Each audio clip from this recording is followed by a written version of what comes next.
दोस्तों, आपको याद होगा कि सन 2020 में हमारी दुनिया के दो देश यानी कि आर्मीनिया और अज़रबैजान के बीच एक ख़तरनाक जंग हुई थी। इस जंग में जहां एक तरफ आर्मीनिया की साइड में अमेरिका के साथ साथ पूरा वेस्टर्न वर्ल्ड खड़ा था और वो खुले तौर पर आर्मीनिया की सपोर्ट में लगातार बयानबाजी कर रहा था, तो वहीं दूसरी तरफ अज़रबैजान की साइड में उसका एक पक्का और पुराना दोस्त तुर्की खड़ा हुआ था। फिलहाल ये जंग लगभग 1 से 1.5 महीना लगातार चली थी और आखिर में अज़रबैजान ने आर्मीनिया को बिल्कुल एक तरफा हराया था। आर्मीनिया की हार और अज़रबैजान की इस जीत से पूरी दुनिया हैरान थी और हर कोई यही चीज़ सोचने पर मजबूर था कि आखिर ये सब कुछ मुमकिन कैसे हुआ, क्योंकि हार जीत तो लगी रहती है, मगर आज के इस टेक्निकल दौर में भी किसी एक देश की तरफ से दूसरे देश को इतने कम वक्त में पूरी तरीके से हरा देना यकीनी तौर पर हैरान कर देने वाली चीज़ थी। फिलहाल जंग तो ख़त्म हो गई थी, मगर कुछ दिनों के बाद जब धीरे धीरे रिपोर्ट्स आना शुरू हुई तो पता चला कि दरअसल आर्मीनिया और अज़रबैजान की इस जंग में अज़रबैजान के हाथ एक ऐसा हथियार लग गया था कि जो दरअसल इस जंग में वन मैन आर्मी साबित हुआ था।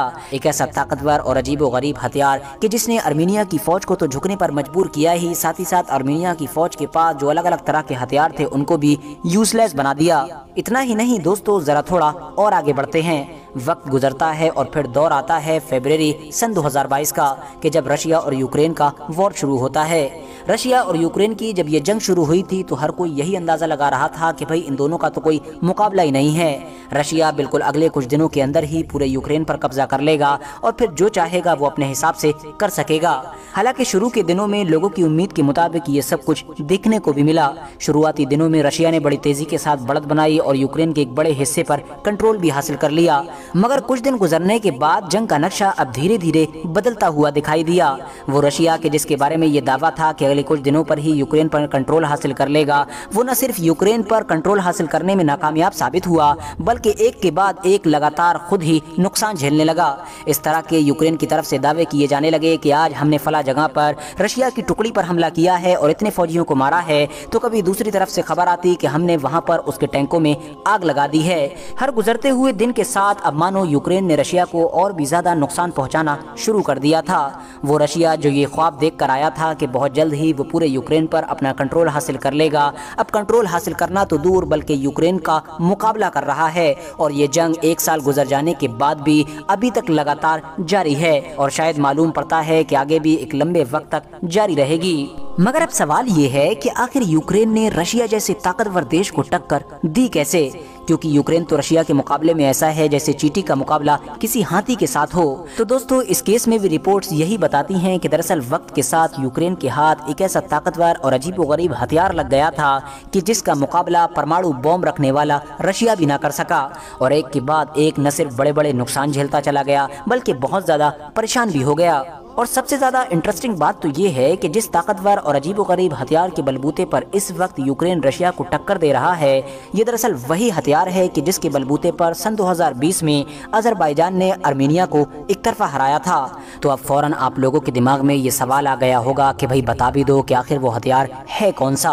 आखिर एक ऐसा हथियार कि जिसकी इतनी ज्यादा चर्चा हो रही है और जो अभी पिछले 2-3 साल के अंदर ही दुनिया की 2 बड़ी जंगों में एक अहम भूमिका निभा चुका है, आखिर उस हथियार का नाम क्या है, आखिर वो हथियार कैसा है, किसका है और क्या काम करता है। तो दोस्तों, मैं आप लोगों को बता दूं कि यह हथियार कुछ और नहीं बल्कि एक ड्रोन है कि जिसको बेरफ्तार TB2 के नाम से जाना जाता है। ये दरअसल वही ड्रोन है कि जिसको तुर्की में बनाया गया है और यही वो ड्रोन है कि जो लोगों को उन सारे दावों के बारे में दोबारा सोचने पर मजबूर कर रहा है कि जिन दावों में पिछले कई सालों से लगातार ये बताया जा रहा था कि ड्रोन टेक्नोलॉजी में न सिर्फ टर्की बड़ी तेजी के साथ आगे बढ़ रहा है बल्कि अमेरिका, इजराइल, चाइना जैसे देशों को पीछे छोड़कर अब ड्रोन टेक्नोलॉजी का सुपर पावर भी बनने वाला है। बैरक्तार 2 की काबिलियत और ताकत को देखकर अब लोगों को ये यकीन होने लगा है कि शायद इन दावों में काफी हद तक सच्चाई थी। दोस्तों, ड्रोन टेक्नोलॉजी की अहमियत का अंदाज़ा आप लोग इस बात से भी लगा सकते हैं कि ज़्यादातर एक्सपर्ट्स की तरफ से ये बात क्लियर कर दी गई है कि हमारी दुनिया में फ्यूचर यानी आने वाले दिनों में जितनी भी जंगें लड़ी जाया करेंगी उनमें टैंक या फिर दूसरे हथियारों की बजाय सिर्फ और सिर्फ ड्रोन ही काम आया करेंगे। ड्रोन ही किसी भी जंग का फैसला किया करेंगे। और अगर आप लोग हमारी दुनिया में होने वाली पिछली 1-2 जंगों को ही देख लेंगे तो आपको पता चलेगा कि यकीनी तौर पर इन सारी चीज़ों का असर अभी से ही दिखाई देने लगा है। दोस्तों, अगर आप लोग आज से लगभग 25-30 साल पीछे जाओगे तो आपको पता चलेगा कि एक दौर हुआ करता था जब हमारी दुनिया में सिर्फ अमेरिका और इजराइल ही ताकतवर और असरदार ड्रोन बना सकते थे। जहां एक तरफ अमेरिका बहुत बड़े बड़े और पावरफुल ड्रोन बनाया करता था तो वहीं दूसरी तरफ उसका दोस्त यानी कि इजराइल छोटे और सस्ते ड्रोन बनाया करता था। इजराइल अमेरिका के उलट दुनिया के दूसरे देशों को ये ड्रोन बेचा भी करता था। बहुत सारे देशों के साथ साथ खुद हमारे देश इंडिया ने भी इजराइल से ड्रोन खरीदे हैं। मगर दोस्तों, अमेरिका अपने उन बड़े और पावरफुल ड्रोन को किसी को भी नहीं बेचा करता था। उसको ये डर सताया करता था कि कहीं उसकी ये टेक्नोलॉजी दूसरे लोग यूज़ ना करना सीख जाएं और खुद से ही कहीं अपने देश में ड्रोन ना बनाने लगें। मगर दोस्तों, फिर इसी बीच अचानक से एंट्री हुई एक नए देश की, और वो नया देश था चाइना। चाइना ने भी इन दोनों की तरह एक के बाद एक लगातार ताकतवर ड्रोन बनाना शुरू कर दिए। मगर अमेरिका से उलट चाइना न सिर्फ अमेरिका से बहुत सस्ते ड्रोन बनाया करता था बल्कि उनको खूब बेचा भी करता था। खुद अमेरिका के दोस्त यानी कि यूरोपियन देश भी चाइना से बढ़ चढ़कर ड्रोन खरीदा करते थे। वजह साफ थी, क्योंकि अमेरिका अपना ड्रोन किसी को बेच ही नहीं रहा था। फिलहाल ऐसे ही वक्त गुजरता गया और फिर दौर आया सन 2017 का कि जब इस साल हमारी दुनिया के एक नए देश ने इस ड्रोन टेक्नोलॉजी में एंट्री की, और इस नए देश का नाम था टर्की।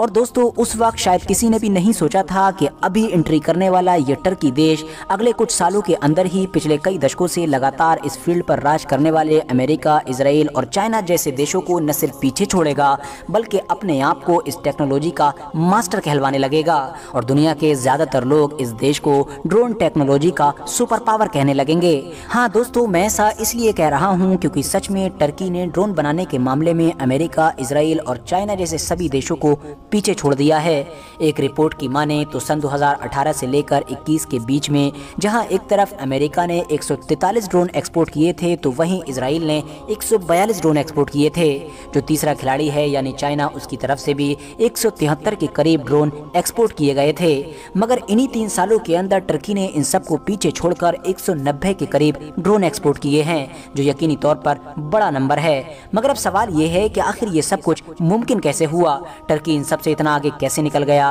टर्की ने ड्रोन टेक्नोलॉजी के मामले में तरक्की कैसे कर ली? तो दोस्तों, एक्सपर्ट्स की तरफ से इसके पीछे बहुत सारी वजह बताई जाती हैं। सबसे पहली वजह तो खुद टर्की देश के राष्ट्रपति यानी कि रजब तैयब अर्दोगान हैं। दरअसल जब से रजब तैयब अर्दोगान आए हैं तब से ही उन्होंने टर्की के डिफेंस सिस्टम पर बहुत ज़्यादा काम करना शुरू कर दिया था। उन्हीं के दौर में न सिर्फ टर्की की जो आर्मी है उसकी रैंक बढ़ी, बल्कि हथियारों के मामले में भी टर्की ने बड़ी तेजी के साथ तरक्की की और आज उसका नाम टॉप देशों में आता है। इवन टर्की में सन 2023 का राष्ट्रपति का जो इलेक्शन लड़ा जा रहा है, जिसमें रजब तैयब अर्दोगान को बढ़ती हुई महंगाई, बेरोजगारी और दूसरी चीजों ने परेशान कर रखा है और विपक्ष इन सब चीजों को बढ़ चढ़ कर उठा रहा है, तो वहीं दूसरी तरफ रजब तैयब अर्दोगान के पास जो प्लस पॉइंट है वो दरअसल डिफेंस को ही लेकर है। वो अक्सर अपनी रैलियों में इस चीज का जिक्र करते हैं कि डिफेंस के मामले में उन्होंने जो टर्की को दिया है और जो टर्की के लिए किया है वो कभी और नहीं हुआ था और शायद कभी और होगा भी नहीं। वो दावा करते हैं कि कोई दौर हुआ करता था कि जब हम दूसरों से हथियार खरीदते थे,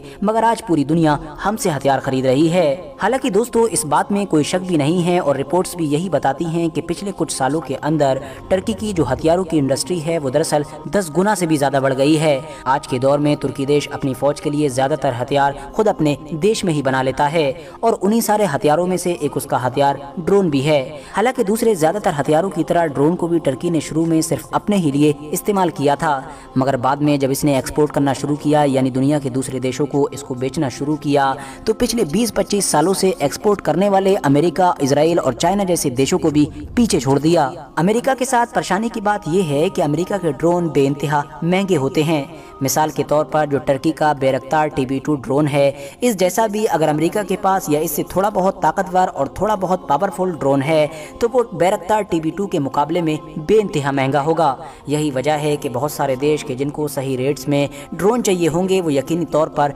बैरक्तार TB2 को चुनेंगे। इसके अलावा अमेरिका के पास जो सस्ते ड्रोन हैं भी वो दरअसल काबिलियत और ताकत के मामले में टर्की के इस बैरक्तार TB2 के मुकाबले में काफ़ी कम हैं, तो इसीलिए हर कोई इसी को प्रायोरिटी देगा। इसके अलावा दूसरी तरफ जो चाइना है वो तो पूरी दुनिया में हर प्रोडक्ट को सस्ते में बनाने में काफ़ी मशहूर है। दुनिया के दूसरे प्रोडक्ट की तरह वो अपने ड्रोन को भी काफ़ी सस्ते में बना लेता है, मगर उसके साथ परेशानी की बात यह है कि उसके पास ज़्यादा खरीदार नहीं है, क्योंकि अमेरिका का सबसे मेन और सबसे बड़ा कॉम्पिटिटर होने की वजह से यूरोपियन देश उससे हथियार खरीदते हुए झिझकते हैं और हमेशा उससे हथियार खरीदने में बचने की कोशिश करते हैं। मगर इन सारे मामलों में टर्की को एडवांटेज हासिल है, क्योंकि उसका ड्रोन सस्ता तो होता ही है, साथ ही साथ उसके पास इन सारे ही देशों के मुकाबले में ज्यादा खरीदार हैं। क्योंकि एक तरफ नेटो का हिस्सा होने की वजह से सारे यूरोपियन देश बेझिझक उससे हथियार खरीद लेते हैं, तो वहीं दूसरी तरफ एशिया में होने की वजह से वो बहुत सारी एशियन कंट्रीज को भी अपने हथियार बेच लेता है। साथ ही साथ टर्की क्योंकि एक मुस्लिम देश है, तो बहुत सारे मुस्लिम देश उससे क्लोज रहते हैं और उससे हथियार भी खरीदते हैं। इसराइल के साथ भी कुछ कुछ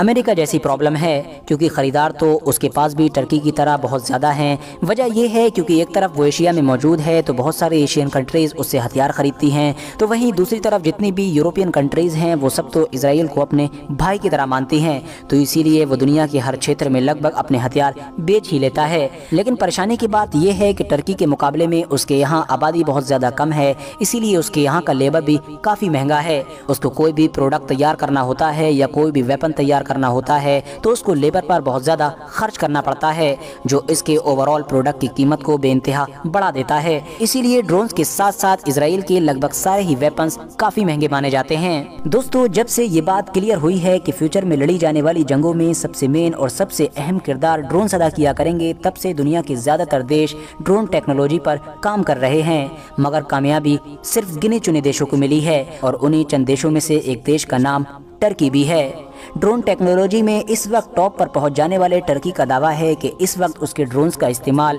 दुनिया के लगभग 24 देश कर रहे हैं। इतना ही नहीं, टर्की तो यहाँ तक दावा करता है कि उसकी एयर स्पेस कंपनीज इससे भी ज्यादा ताकतवर और इससे भी ज्यादा एडवांस ड्रोन्स पर काम कर रही हैं और आने वाले दिनों में हम दुनिया के सामने ऐसे ड्रोन्स लेकर आएंगे कि जो हमारे पुराने सभी ड्रोन से न सिर्फ ज्यादा ताकतवर होंगे बल्कि बहुत ज्यादा एडवांस भी होंगे। फिलहाल अगर ड्रोन्स टेक्नोलॉजी को लेकर मैं मिडिल ईस्ट के बारे में ही बात कर लूँ तो टर्की और इसराइल के अलावा अब तीसरा एक और देश है कि जिसका नाम पिछले कई महीनों से लगातार ड्रोन्स टेक्नोलॉजी को लेकर सुर्खियां बटोर रहा है और वो देश कोई और नहीं बल्कि ईरान है। हाँ दोस्तों, वैसे तो ये बात क्लियर थी कि ईरान भी ड्रोन टेक्नोलॉजी पर काम कर रहा है और ड्रोन्स लगातार बना रहा है, मगर पिछले साल अचानक से ये उस वक्त एकदम से ज्यादा चर्चाओं में आ गया था कि जब यूक्रेन के अंदर इसके ड्रोन्स को लेकर कुछ सबूत मिले थे और ये पता चला था कि दरअसल रशिया और यूक्रेन की वॉर में जहाँ एक तरफ यूक्रेन टर्की के ड्रोन का इस्तेमाल कर रहा है, तो वहीं दूसरी तरफ रशिया ने भी यूक्रेन की देखा देखी अब खुफिया तौर पर ईरान से ड्रोन्स खरीदकर अब ईरान के ड्रोन का यूक्रेन के खिलाफ इस्तेमाल करना